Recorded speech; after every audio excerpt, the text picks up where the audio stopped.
Hola de nuevo.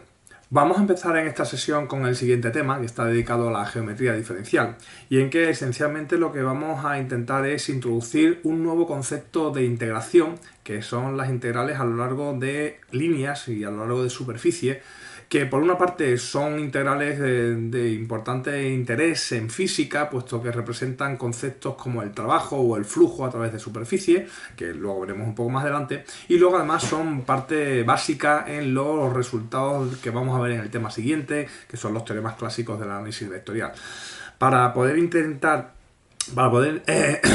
introducir estos conceptos de curvas y de superficie, perdón, de integrales de curvas e integrales de superficie, previamente necesitamos entender qué son estas curvas y qué son estas superficies, que si bien desde un punto de vista intuitivo todos tenemos más o menos claro qué es una curva y qué es una superficie, desde el punto de vista matemático vamos a ver que tienen unos ingredientes especiales que, bueno, pues lo hacen tratarlo de una forma específica.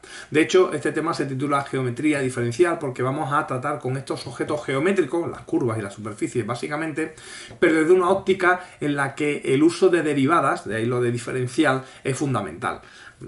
Entonces, voy a tratar primero de recordar un poco qué es lo que sabemos ahora mismo de curvas y de superficie, y luego lo intentaremos asociar a estos objetos un poco más genéricos, que son las curvas desde el punto de vista de la geometría diferencial, que como vais a ver son básicamente funciones. Entonces, comenzamos entonces con este tema, que es el tema 5, titulado, como digo, de geometría diferencial. Y vamos a comenzar con la primera sección, que está dedicada a curvas en el plano y en el espacio. En realidad esto se puede extender a cualquier otro espacio, pero como ya sabemos, a partir de R3 no tenemos esa interpretación visual que nos permite R2 y R3. Básicamente voy a hacer casi todo en R2 o algunos ejemplos en R3 porque la dificultad, digamos, es la misma, salvo, por supuesto, el cambio en el espacio. Entonces, voy a recordaros qué sabemos hasta ahora mismo de curvas. Para nosotros una curva es un objeto geométrico, bueno, intuitivamente sencillo, vendría a ser como un objeto unidimensional que vive bien en el plano, bien en el espacio, en cualquier otro espacio de dimensión superior, pero esencialmente es un objeto así unidimensional, ¿no? Pero que nosotros podemos tratar o matemáticamente conocemos a través de una ecuación, por ejemplo, una ecuación de dos variables en el plano, ¿vale? Una ecuación de dos variables en el plano, puesto que tenemos dos variables y una ecuación, el número de grados de libertad suele ser la diferencia de número de variables menos el número de ecuaciones, en este caso 2 menos 1, y eso me da un objeto unidimensional. En realidad sabemos que esto no siempre es así, porque ya hemos visto ejemplos de cónicas, que son ecuaciones en dos dimensiones, en dos variables, que a veces generan pues una curva, típicamente una elipse, una parábola, etcétera, rectas, pero a veces también generan puntos, o incluso no generan absolutamente nada. Por lo tanto, las ecuaciones digamos que no son exactamente siempre una curva, pero la mayoría, digamos, de las curvas vienen en nuestro ambiente hasta ahora vienen dadas por ecuaciones. La otra forma de generar curvas que conocemos es cuando uno usa una función de R en R y considera su grafo. ¿De acuerdo? El grafo, recordar que es el conjunto de puntos, en este caso del plano, ¿vale? En el que la segunda coordenada es la imagen por f de la primera. Y eso pues genera una curva en el plano, que es lo que llamamos la gráfica de la función o el grafo, que bueno, pues tiene esa estructura de objeto unidimensional que es una curva. Incluso vimos el teorema de la función implícita que relaciona estos dos términos, es decir, que decía que cuando uno tiene una ecuación localmente la puede interpretar como el grafo de una función, o sea que básicamente digamos que son objetos similares, no exactamente, pero localmente sí. Bueno, pues ahora vamos a introducir las curvas de una forma diferente, ¿vale? Vamos a introducir una curva esencialmente, ¿vale? Como una función. Entonces, una curva o trayectoria, que es el término que se suele usar en ambos casos, habitualmente una curva o bien una trayectoria, ¿vale? Aquí va a ser Rn, voy a escribir Rn, pero Rn para nosotros va a ser 2 o 3, ¿vale? Una de las dos dimensiones me da exactamente igual. Bueno, pues una curva o trayectoria es una función, esto es fundamental, ¿de acuerdo? Es una función especial, ¿de acuerdo? Es una función, típicamente se usa la letra sigma para denotar esa función, que va a estar definida en un intervalo AB de R, ¿vale? Con valores en este Rn. ¿De acuerdo? Esta es la clave de toda esta historia. Una función que tiene un parámetro, una variable, ¿de acuerdo? De ahí que viene ese concepto unidimensional y que tiene sus valores, las imágenes de esos valores del intervalo están bien en R2, bien en R3. Eso significa esencialmente, fijaros que en R2 yo lo que tendría es que es una función sigma de t que tiene dos componentes, porque es una función vectorial, lo que hemos llamado siempre una función vectorial, es decir, una función que tiene varias componentes. Bueno, pues estas componentes típicamente las llamo la x de t y la y de t. Aquí el parámetro suele ser t, ¿de acuerdo? En lugar del típico x, el parámetro suele ser t, y las componentes, en lugar de llamarle sigma 1 y sigma 2 o sigma 3, le llaman x de t, y de t, eventualmente en R3 z de t. Y a diferencia de que cuando consideramos estas funciones vectoriales, uno lo que está considerando es que, bueno, pues la imagen de estas funciones son vectores en el espacio, en el plano. Aquí voy a volver a considerarlos como puntos. Entonces, para mí esto va a ser un objeto de R2 que voy a considerar como un punto. Y entonces, esencialmente, lo que tengo entre manos, ¿vale?, no es más que una colección de puntos, ¿vale? Entonces, fijaros que para cada valor del parámetro t va a estar en el intervalo b, eventualmente este intervalo incluso podría ser todo r, ¿vale? Es decir, pero para cada valor de t yo considero el x de t y de t que es un punto del plano. Entonces, este punto del plano, si lo junto con todos los valores de t, me crea un objeto unidimensional, que es lo que habitualmente llamamos una curva, ¿de acuerdo? De hecho, hay que distinguir exactamente la curva de lo que llamamos su imagen y de lo que es lo que nosotros habitualmente entendemos como una curva. ¿Qué es la imagen de sigma?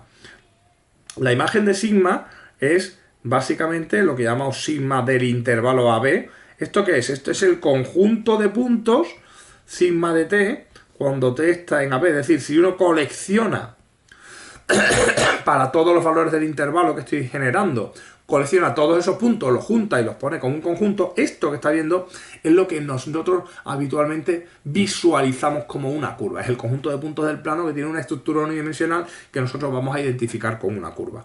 Lo que pasa es que desde el punto de vista de esta definición de funciones vamos a ver que este concepto de imagen exactamente no es o no va a ser la misma curva, y que puede dar lugar a confusión porque vamos a ver que distintas funciones pueden generar la misma curva o incluso cosas que parecen la misma curva pero que en realidad luego veremos que exactamente no lo son, ¿de acuerdo? Por eso a veces el concepto de trayectoria, luego incidiré un poco más en esto, el concepto de trayectoria es un poco más eficiente, ¿de acuerdo? El concepto de trayectoria está pensado a la hora de entender la curva como la trayectoria que sigue una partícula cuando se está moviendo en un determinado instante temporal. Entonces, en estos casos, típicamente t se suele interpretar como el tiempo, de ahí que usemos ese parámetro t, y sigma de t viene a ser como la posición, ¿vale? La posición en el instante t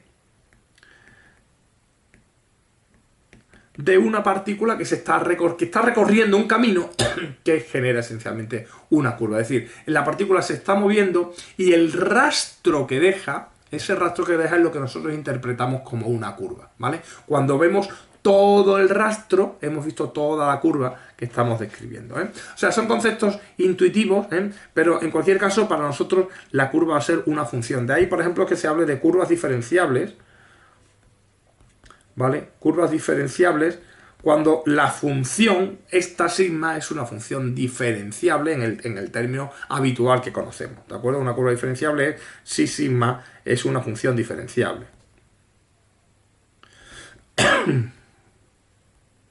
Y luego hay otros conceptos asociados a la curva de forma natural, como son los extremos. Fijaros que cuando yo tengo una curva de AB en R, ¿vale? El sigma de A, el primer valor que yo estoy considerando es el punto donde la curva arranca, donde esta partícula arranca, y el sigma de B es el punto donde esta curva termina, es decir, la trayectoria que ha seguido la partícula comienza en sigma de A, que es un punto, y termina en sigma de B, que es un punto. Estos son los llamados extremos de la curva, por razones obvias, ¿no? Que podría ser que no existieran, porque si sigma es una función de R en R, es decir, el intervalo B es todo R, que eventualmente podría serlo, pues entonces realmente no habría extremos, es una curva que se conduce infinitamente o sin extremos. También ocurre que sigma de A puede ser igual a sigma de B, ¿vale? Y en ese caso lo que está ocurriendo es que la trayectoria comienza en un punto y en algún momento al final termina en el mismo punto. Y esto hace que la trayectoria sea lo que denominamos una curva cerrada. ¿De acuerdo? Una curva cerrada. Por motivos lógicos, no. Yo estoy partiendo de un punto y al final llego al mismo punto. Estoy cerrando el camino. La trayectoria es una trayectoria cerrada. ¿Vale? Y luego el uso de la diferenciabilidad en las curvas automáticamente me permite introducir un concepto fundamental que es el de la derivada de sigma, ¿de acuerdo? Que ya sabemos lo que es. En este caso sigma es una función, voy a suponer que sea una función de dos componentes, ¿vale? Una curva en el plano. Bueno, pues esta curva en el plano, observar que su derivada, si la calculamos de forma habitual, la matriz jacobiana, la escribiríamos como una matriz columna, ¿de acuerdo? En el que aparecería la derivada con respecto al parámetro. Aquí uso sigma prima porque solamente hay una variable, entonces no tiene sentido hablar de derivada parcial, sino es una derivada. Aquí aparecería la derivada con respecto a x, la derivada con respecto a... Perdón, la derivada de x con respecto a t y la derivada de y con respecto a t, x prima o y prima. En física típicamente este es el x punto y punto, ¿vale? Y observar que, a diferencia de lo que estamos haciendo de asignar a los elementos de sigma puntos en el plano, es decir, los valores de la curva son puntos en el plano, estos serían puntos en R2, este x de t y de t. Cuando hablamos de la derivada, aquí lo asignamos, esto obviamente son elementos de R2, pero los identificamos con vectores, en este caso vectores del plano. ¿Vale? Y estos vectores tienen un significado muy típico, porque cuando uno interpreta que t es el tiempo y la curva es la posición, pues sabemos que la derivada de la posición con respecto al tiempo es lo que llamamos la velocidad, ¿de acuerdo? Entonces este vector sigma prima de t es lo que habitualmente conocemos como el vector velocidad, ¿vale? Que es una magnitud, recordad que la velocidad física es una magnitud vectorial que no solamente me está dando lo que llamamos la rapidez, que es la velocidad numérica, por así decirlo, sino también me está dando la dirección y el sentido de recorrido de la curva, ¿de acuerdo? De hecho, lo que vamos a distinguir como el término velocidad, gramaticalmente para nosotros la velocidad y la rapidez son sinónimos, vamos a distinguir entre la velocidad como la magnitud vectorial y vamos a hablar de la rapidez, ¿de acuerdo? Como la velocidad numérica, la voy a escribir así. Y esa velocidad numérica, ¿vale? Esa rapidez es básicamente la norma del vector velocidad, ¿de acuerdo? Esa norma del vector, como de largo es el vector, esa magnitud del vector velocidad, pues es lo que llamamos la rapidez, ¿vale?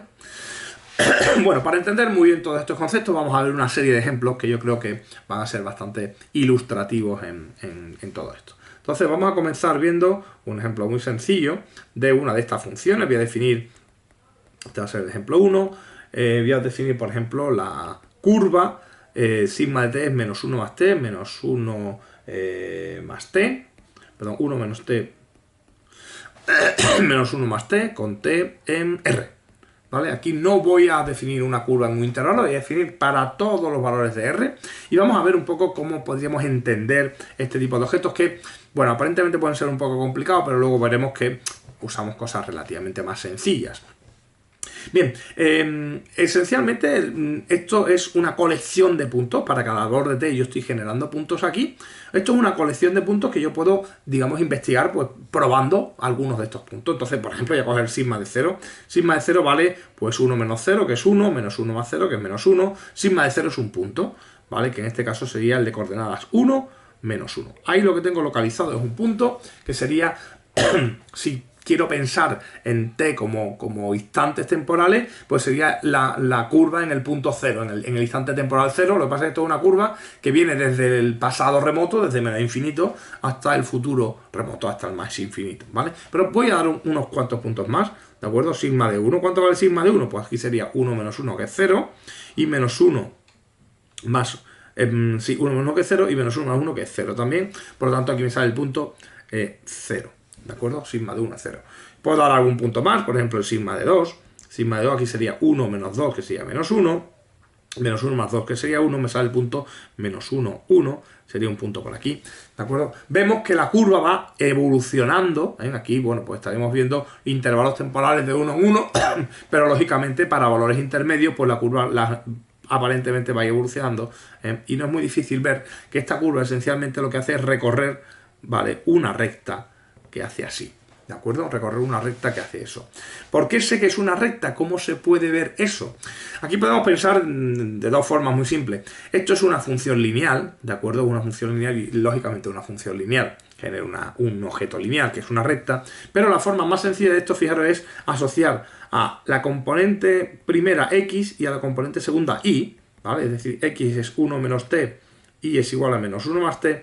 Y fijaros que esto esencialmente son las ecuaciones paramétricas de una recta. De ahí que típicamente estas funciones se llaman curvas parametrizadas, porque lo que estoy haciendo es dar lo que llamo una parametrización de un objeto que es una curva, ¿vale? Entonces, como esto es unas ecuaciones paramétricas de algo que sabemos que es un objeto lineal, pues esto evidentemente es una recta. ¿Cómo averiguamos cómo es la recta? Pues haciendo lo que hacíamos, esto lo hacíamos el primer día de clase, despejando el parámetro t, es decir, aquí t sale 1 menos x y aquí t sale y más 1, y eso significa que 1 menos x es igual a y más 1, y de aquí sale claramente la recta y igual a menos x, ¿vale? Que es la que he dibujado aquí, sencillamente. ¿Vale? Fijaros que para mí igual a menos x es la típica ecuación de una recta, y ahora estoy viendo esa recta realmente a través de sus ecuaciones paramétricas, o sea que no es nada mucho más novedoso de lo que ya conocíamos. Lo que pasa es que, bueno, ahora vamos a ver algunos ejemplos. Aquí típicamente, como la recta la entiendo como una trayectoria de una partícula que se está describiendo, típicamente lo que hago es asignarle un sentido, y voy a poner una flechita en el sentido en el que la trayectoria se está recorriendo, ¿vale? Porque eso luego va a tener su interés a la hora de calcular las integrales, el sentido en el que recorro la trayectoria, ¿vale? Pero en principio sería eso. Observar quién sería el vector velocidad. El vector velocidad sería la derivada de sigma. La voy a escribir no como un vector columna, sino directamente como fila, porque está claro que son vectores. Entonces aquí sería menos 1, 1, ¿vale? Y menos 1, 1 significa que es un vector constante, es decir, que es una curva que se está recorriendo siempre con la misma velocidad. Y la velocidad nos marca siempre la dirección en la que se está moviendo la partícula. Entonces, observa que en este caso el vector menos 1, 1, si no quiero dibujar el vector menos 1, 1, sería el menos 1, 1 sería este vector, voy a dibujarlo en otro color, ¿vale? Este sería el vector menos 1, 1, ¿vale?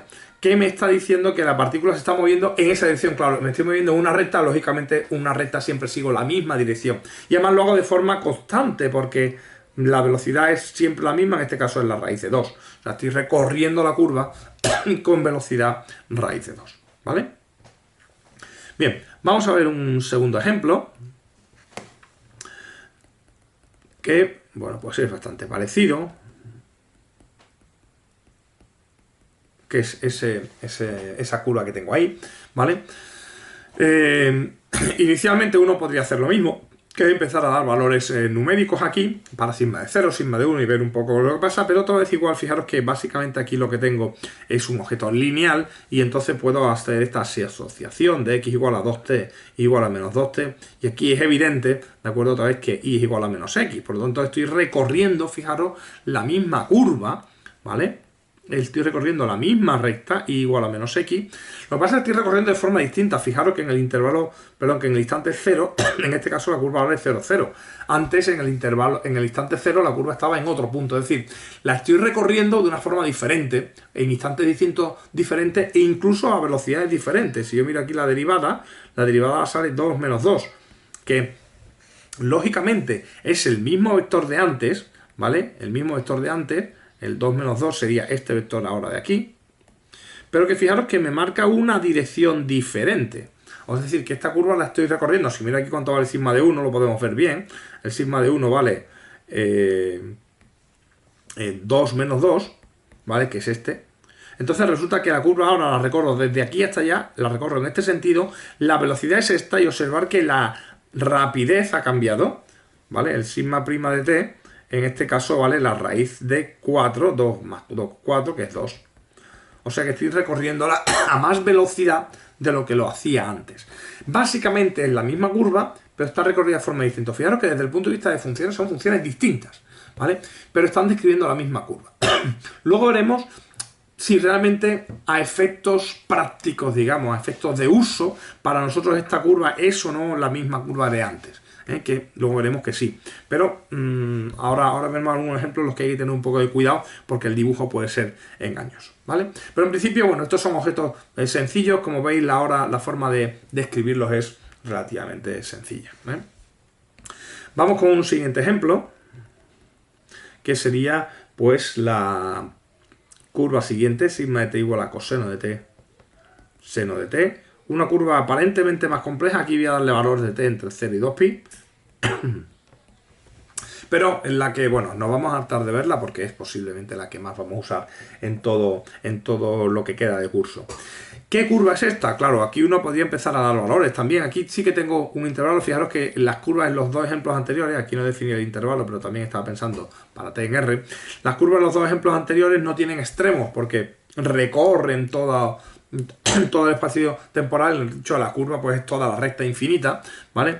Pero en este caso ahora sí tengo un extremo que es sigma de 0, que sería el coseno de 0, que es 1, y el seno de 0, que es 0, y el otro extremo que sería sigma de 2pi, que sería el coseno de 2pi, que es 0, perdón, 1, y el seno de 2pi, que también es 0, por lo tanto es el mismo punto. Eso significa que es una curva cerrada, ¿vale? Es una curva cerrada, así que parte del punto 1, 0 y termina en el punto 1, 0. Puede no ser fácil vislumbrar esta curva, pero con un sencillo truco. Fijaros que si x es la primera componente y la segunda, entonces fijaros que se verifica que x cuadrado más y cuadrado es igual a 1, ¿vale? X cuadrado más y cuadrado se satisface, por tanto, coseno cuadrado más seno cuadrado, que es la ecuación fundamental de la trigonometría, eso siempre al 1. Esto esencialmente me dice que mi curva está sobre esta ecuación de aquí. Es la forma de encontrar aquí una ecuación, pero en este caso la ecuación es la de una circunferencia, o sea que es previsible que mi curva esté sobre esa circunferencia. Y además fijaros que a medida que empieza a recorrer los valores de t, aquí lo que estoy haciendo es encontrando los puntos coseno de t, seno de t, que básicamente son los puntos que recorren la circunferencia. O sea que para t igual a 0 obtengo este punto, para t igual a 2pi tengo este punto. Lo que he recorrido es la circunferencia al completo, donde t en este caso está marcando el ángulo, ¿vale? Para cada valor de t estoy marcando un ángulo, y ese ángulo pues lo estoy recorriendo sobre toda la circunferencia unidad. Así que la circunferencia unidad, además, recorrida en sentido positivo. El sentido positivo, recordad que es el sentido contrario a las agujas del reloj, ¿vale?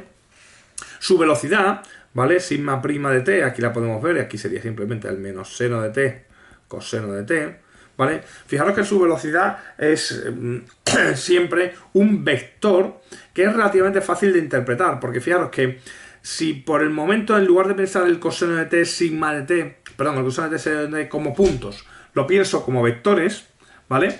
Lo pienso como vectores, entonces resulta que para cada punto de la curva, ¿vale? Que está dada por coseno de t, seno de t, este sería el punto coseno de t, seno de t para el valor t, o el vector, ¿vale? El vector coseno, seno es precisamente este vector, ¿de acuerdo? El vector, recordad que un punto y un vector están asociados por las mismas coordenadas cuando interpreto que el vector es el que va del origen al punto, ¿de acuerdo? Así que este vector, este punto tiene estas coordenadas, coseno de t, seno de t, y el vector coseno de t, seno de t es este vector de aquí. Bueno, pues este vector de aquí, observar que es un vector perpendicular, ¿vale? Perpendicular, porque lo que he hecho es intercambiar el orden y ponerle aún un signo menos, que eso es lo que habitualmente hacemos, para obtener un vector ortogonal en R2.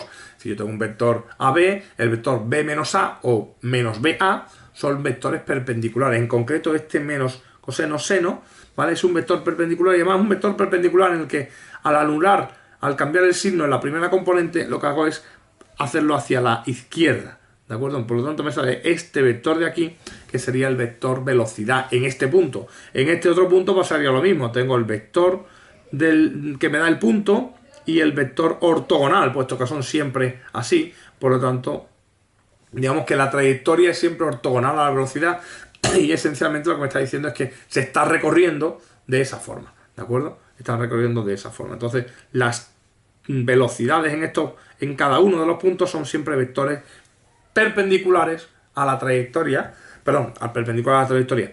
Son vectores que apuntan en la dirección de movimiento. Lo que pasa es que en este caso, como me estoy moviendo a lo largo de una circunferencia, pues salen siempre perpendiculares al vector que me define la trayectoria. Y esto me dice esencialmente lo que suele ocurrir con el vector velocidad. El vector velocidad es un vector que es tangente a la trayectoria. ¿De acuerdo? Va a ser un vector que me marca la dirección tangente a la trayectoria. ¿Vale? Así que este es un vector tangente a la trayectoria. Su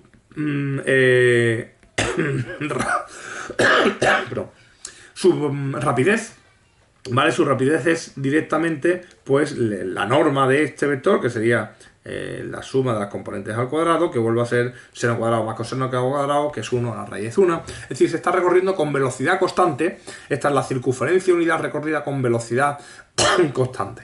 ¿De acuerdo? Toda la circunferencia unidad inicial.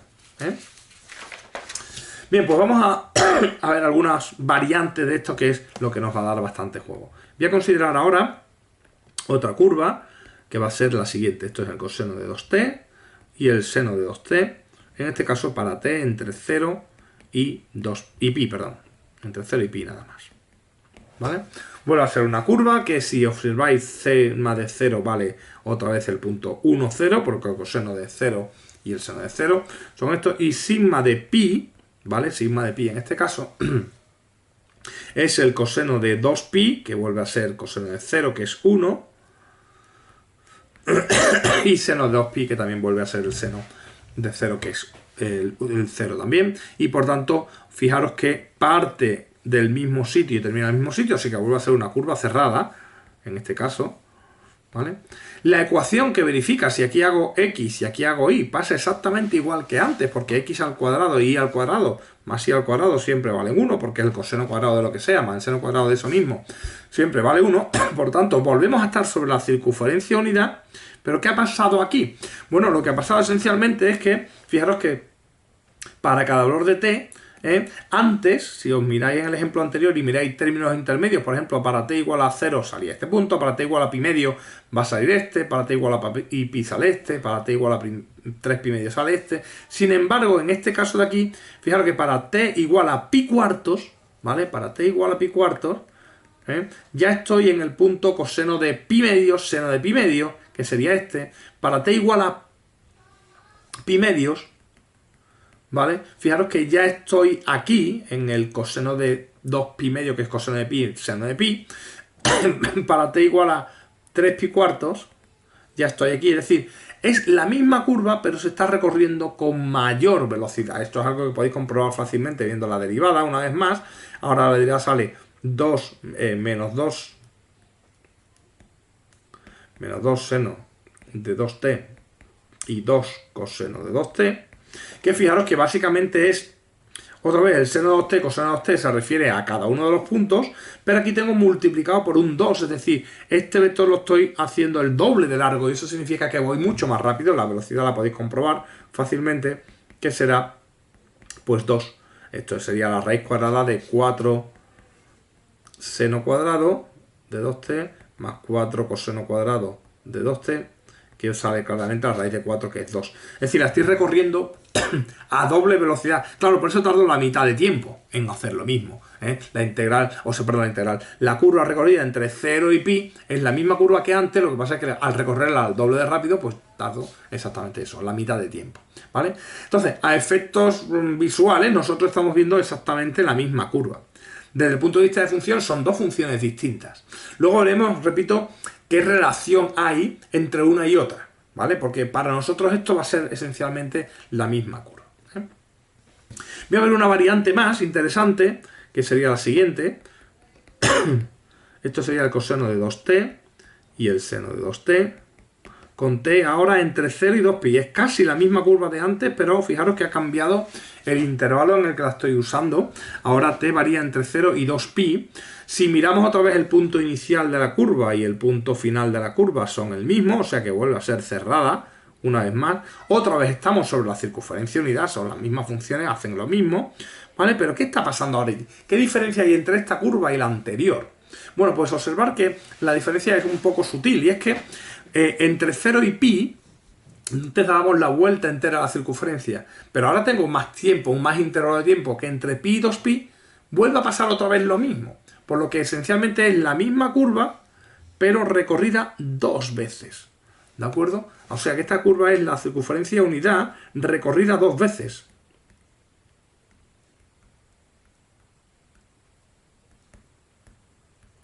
¿Vale? Y claro, ¿esto qué significa? Pues a efectos prácticos, para nosotros esto no va a ser la misma curva, porque, por ejemplo, la trayectoria ha hecho 2 veces el mismo camino. Esta es una curva, luego veremos algunos detalles más, esto es lo que llamamos una curva no simple, ¿de acuerdo? Porque la función sigma no es inyectiva, ¿de acuerdo? Recordad que una función inyectiva era una función en la que a puntos distintos le corresponden imágenes distintas, o lo que significa es que si yo tengo dos valores iguales, eso era porque los puntos eran iguales. Y eso a efectos prácticos significa que la curva no pasa 2 veces por el mismo sitio. ¿Vale? Pues entonces vamos a hablar de una curva simple. Una curva simple va a ser una curva en la que si yo me restringo solamente al intervalo sin los extremos, ¿de acuerdo? Es decir, una curva en la que la función sigma es inyectiva en el intervalo AB, ¿de acuerdo? Es decir, si prescindo de los extremos, porque una curva podría ser simple y cerrada, pero claro, al ser cerrada significa que en los extremos la curva vale lo mismo y entonces ahí rompe la inyectividad. Pero si yo prescindo de los extremos y hago que la curva sea inyectiva, lo que significa es que cada punto de la curva es diferente de cualquier punto anterior y posterior. Es decir, que la curva no pasa 2 veces por el mismo sitio. Entonces, para mí una curva simple va a ser una curva que no se autointersecta. No se intersecta a sí misma. Y una curva no simple va a ser una curva que es la que tiene autointersecciones.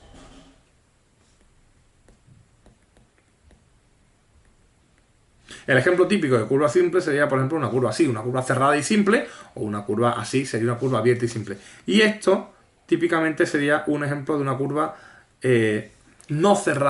cerrada y no simple, o esto podría ser una curva que es no cerrada y no simple, no está cerrada y no es simple porque hay un punto en el que la curva pasa 2 veces por ahí, ¿de acuerdo? Entonces las curvas que se pisan a sí mismas, las trayectorias que se pisan a sí mismas son trayectorias no simples. Y esto es en este caso, esta curva de aquí es no simple porque la trayectoria se está pisando encima, de hecho toda la trayectoria se está pisando 2 veces. Y esto significa que a efectos prácticos, para mí esta curva no va a ser igual a las anteriores, ¿vale? Va a ser una curva diferente. Luego, incluso ahora calcularemos la longitud y veremos un poco lo que pasa, ¿vale? Bien, vamos a ver un par de ejemplos más de curvas un tanto curiosas, por así decirlo, ¿vale? Una buena colección, este es el ejemplo 6, una buena colección de curvas son las siguientes, las curvas que vienen dadas por una expresión de este estilo, ¿vale? Donde f es cualquier función real de variable real. Esto es lo que llamamos una curva tipo grafo. ¿Vale? ¿Por qué? Pues porque esencialmente, fijaros que si yo otra vez hago la relación x, y, resulta que estos son los puntos del plano en los que y es igual a f de x. Porque si x es t, fi es igual a f de x, y igual a f de x es el grafo de f. Así que esencialmente aquí lo que tengo es, si yo conozco la curva, ¿de acuerdo? Si yo conozco la función f, pensad, por ejemplo, un ejemplo típico que podría ser esta curva, sigma de t igual a t al cuadrado, ¿vale? Que es una curva de este estilo, esto lo voy a considerar en intervalo 0, 2, por ejemplo. Pues entonces resulta que esta función, si yo considero la función f de x igual a x al cuadrado, esta curva obedece a una curva tipo grafo para esta función. Y claro, esta función es la parábola igual a x cuadrado, que todos conocemos. Lo que pasa es que la estoy considerando para x, para t, entre 0 y 2. Entonces aquí consideraría aquí el 0, aquí el 2. Estoy considerando básicamente, simplemente, este trocito de curva, dentro de la parábola, la que parte desde 0. Fijaros que como se recorre, el t varía entre 0 y 2, se recorre de izquierda a derecha, entonces parto de aquí y termino aquí, sería un trozo de parábola. De hecho, este tipo de curvas pues son muy habituales porque si sabemos dibujar funciones, podemos tener una gran cantidad, todos los grafos los podemos interpretar en este formato, incluso más, en definitiva, ¿vale? Eso es una buena colección de curvas. Y luego hay una interesante colección de curvas de las que los griegos eran muy expertos y tenían pues toda una variedad de curvas que, bueno, pues nos dan muchos juegos y que tienen que ver mucho con la trigonometría, con las coordenadas polares. Entonces, bueno, pues voy a poner, por ejemplo, aquí un ejemplo posiblemente del más clásico, que es lo que se llama la cicloide, ¿vale? La cicloide es una curva bastante peculiar porque es la curva que recorre un punto de una circunferencia cuando ésta rueda a lo largo de una línea. Es decir, la situación más o menos sería esta. Yo voy a coger aquí una circunferencia, le voy a poner aquí un punto y voy a hacer rodar la circunferencia. Cuando esa circunferencia rueda, este punto describe una curva que se conoce con el nombre de cicloide, ¿vale? Podéis pensar esto desde un punto de vista más mundano. Podéis pegar un chicle a una pelota y hacer rodar la pelota en dirección recta y con el chicle siempre perpendicular al suelo, ¿vale? Pues entonces la curva que describe el chicle es justamente la cicloide. Yo lo tengo aquí en un pequeño vídeo que os enseño, que, bueno, pues es bastante ilustrativo. Aquí yo tendría mi circunferencia, este es el punto 0, ¿vale? Y fijaros que a medida que el punto la circunferencia va moviéndose, ese punto va describiendo pues lo que se conoce como eso, como una cicloide, ¿vale? Que es esta curva roja que aparece ahí, que no son círculos, cuidado, parece que es como si fueran círculos lo que se genera, pero en realidad no son círculos, son lo que se conoce como eso, como una cicloide. ¿De acuerdo? Es una curva bastante curiosa. No es difícil de definir coordenadas aquí para obtener la ecuación, pero yo no me voy a entretener, directamente os la voy a dar. La cicloide, si lo que hago es mover una circunferencia de radio 1, ¿vale? Una circunferencia de radio 1, pues lo que tiene como ecuación es esta que tengo aquí, la del t seno de t y 1 menos coseno de t, ¿vale? Podríamos pensar, fijaros, lo podemos pensar así. Esto sería algo así como el t1 menos el seno de t coseno de t, ¿vale? Y bueno, pues es curioso porque seno de t coseno de t es como una circunferencia. Antes vimos coseno seno, seno coseno es lo mismo. La diferencia es que se está recorriendo al revés y está empezando en otro sitio. O sea que si uno dibuja la curva seno de t coseno de t, esto es la circunferencia unida, ¿vale? Pero está empezando en el 0, 1, perdón, aquí arriba, está empezando aquí arriba en el 0, 1 y la recorre en sentido inverso, ¿vale? Para t igual a pi medios sale 1, 0, o sea que sería este punto, entonces la curva recorrida en este sentido, que es el sentido de giro, y aquí básicamente lo que he hecho es desplazarla al t1, ¿de acuerdo? O sea que este punto que aparece aquí lo hago moverse a lo largo de la recta. Fijaros, si escribir la recta T1 se mueve en esa recta de ahí. Bueno, pues eso esencialmente describe, insisto, esa cicloide. Estoy restando uno menos otro, lo cual es lo que hace que me lo lleve aquí y la vuelque. No es una forma de verlo, pero en cualquier caso, repito, la ecuación de la cicloide que a nosotros nos interesa es esa que tenemos ahí. Y esto, bueno, pues genera sus variantes bastante curiosas. Hay una versión que se llama la hipocicloide, ¿vale? En la que, por ejemplo, si yo ahora considero una circunferencia de radio 1 y una circunferencia de radio 1/4 exactamente, ¿de acuerdo? O sea que esto sería radio 1 y esta sería radio 1/4, ¿vale? Pues si hago la misma película, es decir, vuelvo a pegar la circunferencia, le vuelvo a pegar un chicle a la circunferencia, pero ahora al impulsarla la hago rodar a lo largo de esta circunferencia, pues aparece una curva muy curiosa que hace una cosa así, ¿vale? Una especie como de estrella de 4 puntas, más o menos, que es lo que se conoce con el nombre de hipocicloide, ¿vale? Para este no tengo vídeo, pero esencialmente es lo que se generaría, ¿vale? Bueno, pues esta tiene una ecuación, es un poco más complicada de encontrar, pero bueno, pues tampoco es excesivamente difícil, que es coseno cubo de t, seno cubo de p para t entre 0 y 2pi, ¿vale?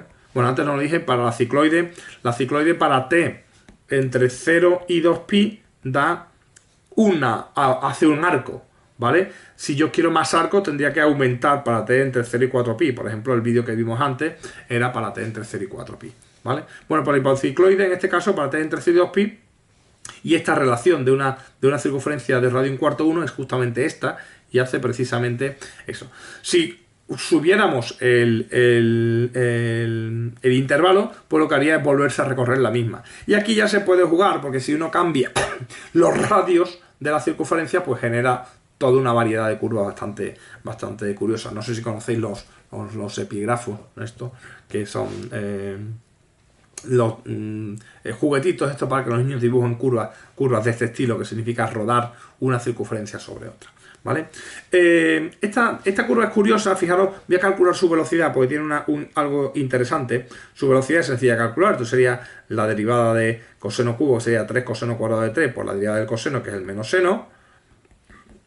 Y aquí sería 3 seno cuadrado de t por la derivada del seno, que es el coseno, ¿vale? Y esta función de aquí, ¿vale?, que tenemos aquí, es bastante curiosa porque fijaros que tiene una serie de puntos concretos. Por ejemplo, sigma de 0, sigma de 0, que es otra vez el 1, 0. Sigma prima de 0 aquí, ¿vale? Sigma prima de 0 aquí es sencillo ver que sale el seno de 0 es 0, el seno de 0 es 0, es el 0, 0. También le ocurre al sigma de pi medios. Sigma de pi medio aquí sale otra vez el punto 0, 1. Fácil de ver aquí. Y sigma prima de pi medios, pues también sale igual, porque el coseno de pi medio es 0, aquí sale el coseno de pi medio 0, también el 0, 0. Y lo podéis comprobar que esto también ocurre en el sigma de pi y en el sigma de 3 pi medios. Y es que, sigma prima, ¿de acuerdo? Los valores en los que el vector, fijaros que aquí el vector velocidad en estos puntos es nulo. ¿Eso qué significa? Eso significa que la curva en ese punto se ha parado de algún modo, ¿no? Y estos puntos son puntos interesantes porque se conocen como puntos de rectificación o puntos singulares, ¿vale? Los puntos singulares son los puntos en los que la derivada sale el vector nulo. El vector nulo no tiene dirección, esencialmente son puntos en los que la curva, digamos, se para. Es decir, que aquí de algún modo la curva hace algo, aquí se para y aquí continúa. Pero claro, continúa, fijaros, con una dirección completamente distinta. Claro, en este punto de aquí no hay dirección porque se ha parado, y esencialmente significa que son puntos especiales, son puntos singulares o puntos de rectificación. La curva en esos puntos lo que hace es cambiar de trayectoria, ¿vale? Entonces son puntos en los que la curva hace un pico. Se puede ver así, o también se puede ver como puntos en los que la curva ahí pierde la diferenciabilidad. No es que aquí no sea diferenciable, la función es perfectamente diferenciable todas las veces que uno quiera, pero sí que aparecen estos puntos peculiares que son llamados puntos singulares, puntos en los que bien la función no va a ser diferenciable o en los que la trayectoria cambia de sentido, ¿vale? Bueno, pues esto es la hipocicloide. Y bueno, vamos a ver un par de ejemplos de curvas en el espacio, no solamente en el plano. Entonces, curvas en el espacio, pues por ejemplo, vamos a generar una bastante sencilla, que sería esta de aquí, que es coseno de t, seno de t y t, ¿vale? Con t entre 0 y 2pi. Y esta curva, entre 0 y 2pi, esta curva, fijaros que también es relativamente sencilla de ver. Aquí en el espacio aprendemos más. Las ecuaciones no son fáciles de ver, pero fijaros esencialmente que coseno seno significa una circunferencia de las variables x, y, es decir, si uno ignorara la variable z, esencialmente si uno pasa de la variable z aquí, lo que vería que es la proyección de la curva es una circunferencia, es decir, que es una curva que está sobre la circunferencia. Y a medida que t se mueve, sabemos que esa circunferencia se recorre en sentido positivo, pero claro, aquí a medida que el t se mueve, la t, que es la z, sube, ¿de acuerdo? Y eso esencialmente significa que estoy recorriendo una circunferencia, pero a medida que la estoy recorriendo, voy subiendo en altura, de manera que cuando doy una vuelta completa, he subido a una altura de 0,2pi. Entonces esto es una curva realmente sencilla de ver. La proyección empezaría aquí en el eje X, en el punto 1, 0, 0, eso es fácil de ver, y a medida que empieza a girar, empezaría a subir, de manera que cuando da la vuelta completa, ¿vale? Cuando da la vuelta completa, lo que ha hecho es un giro y ha subido, es una espiral, en definitiva. Esto es una curva, que esto es una hélice, ¿vale? Esto es una hélice Si estuviera bien dibujado más o menos, pues posiblemente haría una cosa así, ¿vale? Terminaría sobre la misma vertical en el instante final, ¿vale? Estaría sobre la misma vertical. Y bueno, pues pongo aquí un segundo ejemplo. Esta es un poquito más compleja de ver, pero tampoco es excesivamente difícil cuando uno se acostumbra, sobre todo, ¿vale?